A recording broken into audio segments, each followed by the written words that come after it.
Today I'm going to show you how you can start making cinematic wedding films to grow your income and your experience as a filmmaker. And that starts right now.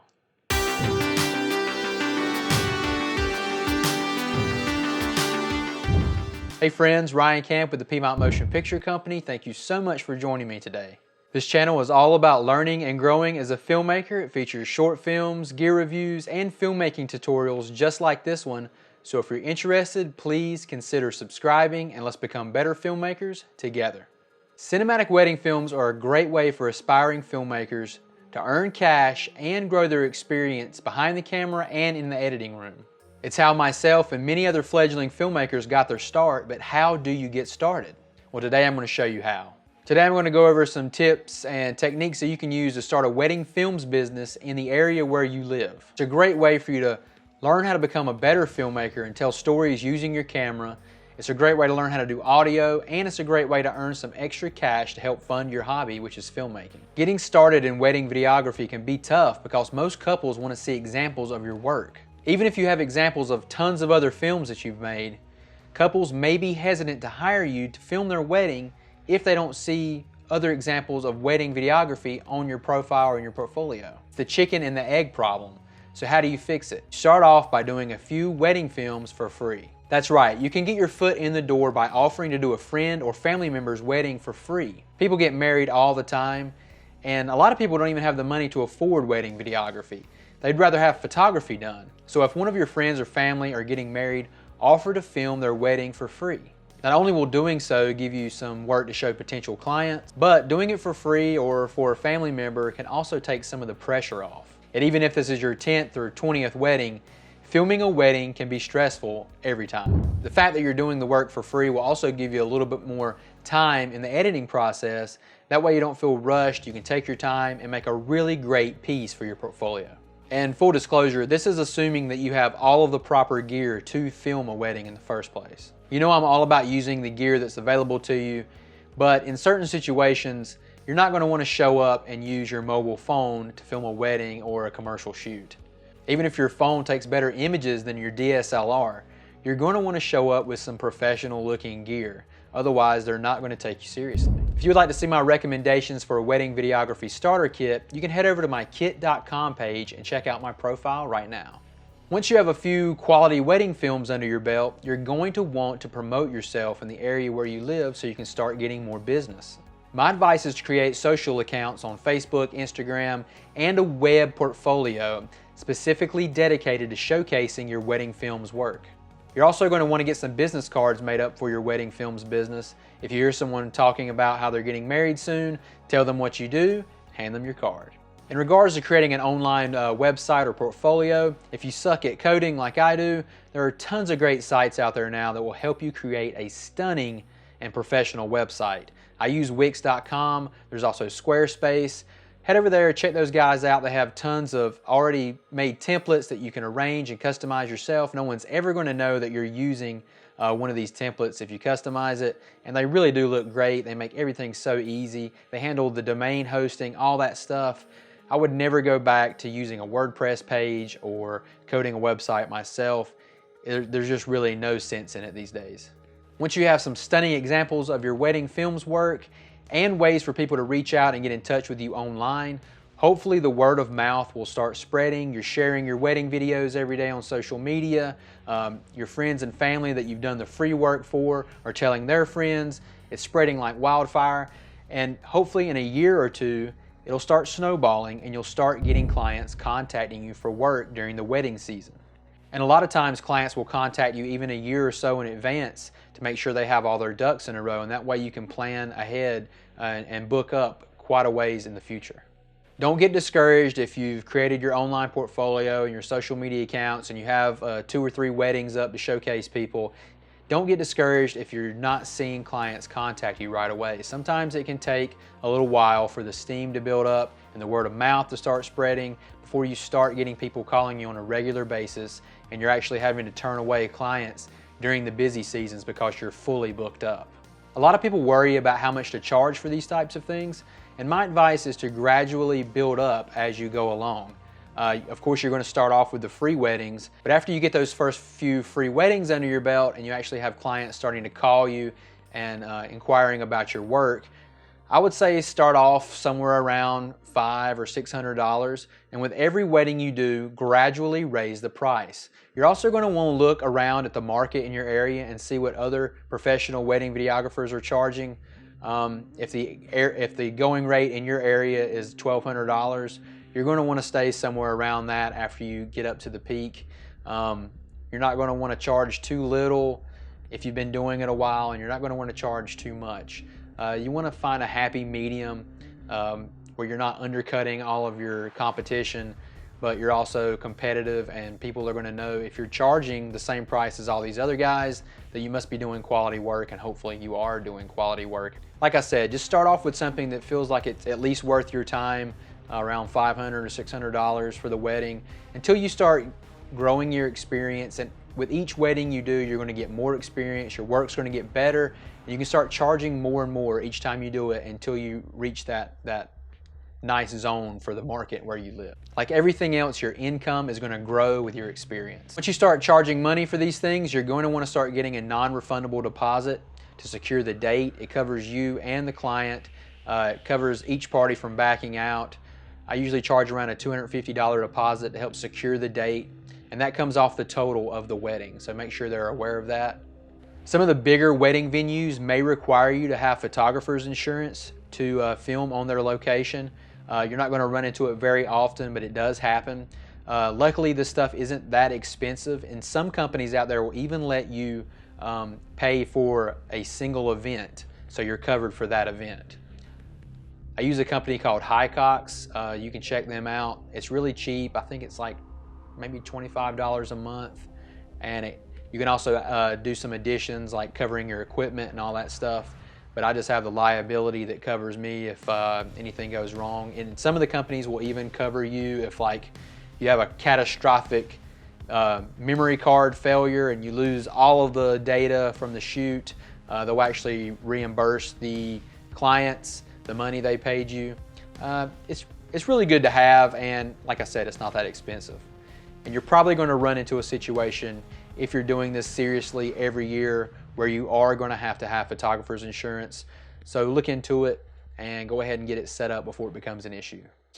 Also remember, if you're planning on getting any drone footage or offering drone footage services to your clients, you're probably going to need to check with the venue.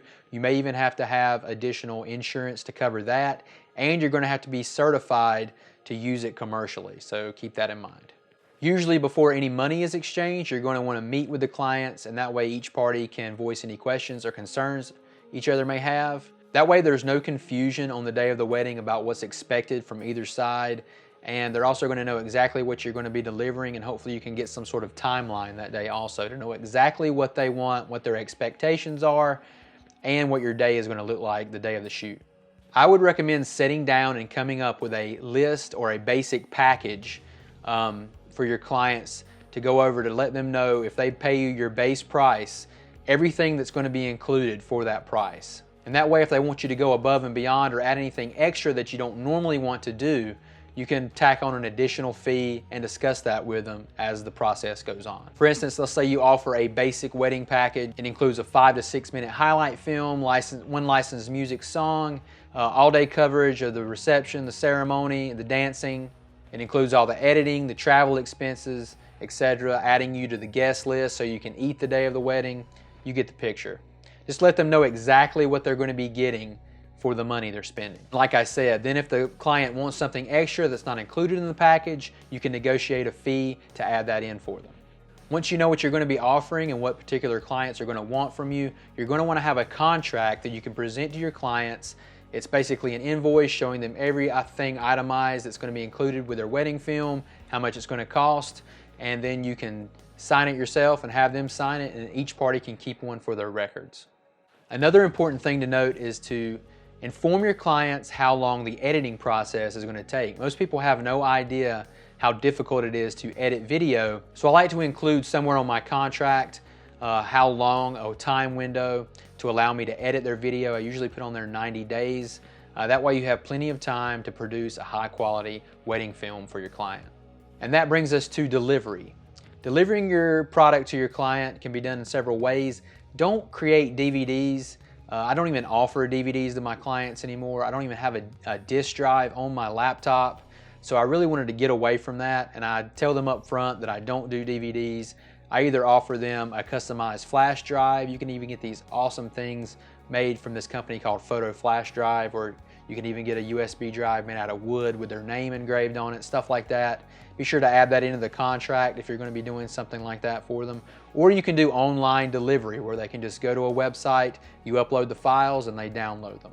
If you'd like to check out Photo Flash Drive and see some of the awesome things that they can create for your clients, I'll put a link in the description below. Just following these steps won't be enough to bring in clients. You're going to need to create awesome wedding films. They're going to need to be high quality and grab people's attention. Here are a few tips to keep in mind when making your wedding films. Tell a story with your film. A cinematic wedding film should try to capture the emotions and story of the couple's big day.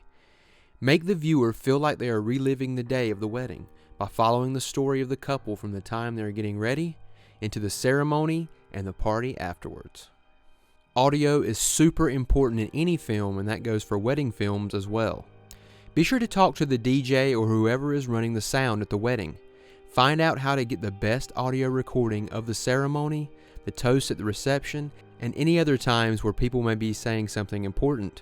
Don't be afraid to use sound effects and licensed music in your film to help bring it to life. Be nice to the photographer.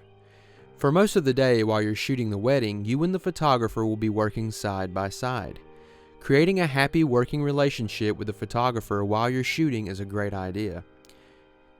You can help each other out by not getting in each other's way, and if things go well, you can help each other plan your shots for the day. Collaboration with other wedding vendors could be the key to your success. Bring along a zoom lens. A lot of times there will be situations where you can't get somewhere fast enough, or you want to be able to get close enough to your subject without getting in someone else's way. Be sure to bring along a zoom lens if you have one, just to ensure that you can get all of the best shots. On the same note as equipment, don't forget extra camera batteries, batteries for your audio equipment, and extra memory cards. You're going to need them. Check your camera settings. Always be sure to double check your camera settings throughout the day. You don't want to run into problems color correcting later, and be sure not to overexpose the bride's wedding dress. This can be an issue if you're shooting outside in bright sunlight. Keep your camera steady. Use a monopod when you can. They're lightweight, easy to move around, and don't take up a lot of space. You only have one chance to get some of the most important shots the day of a wedding, and you don't want them ruined by shaky footage. Be comfortable. Be sure to dress light and comfortable, while also looking presentable. You don't want to be walking around in a stuffy suit all day, but you also don't want to look messy and unprofessional. I would recommend wearing khakis, shorts or pants, and a casual shirt. Also, don't try to carry around a ton of gear with you. You will be miserable by the end of the day, trust me. Be prepared for low light situations. Keep in mind that at the end of the day, chances are you will be filming the after party or a send-off, which will happen at night.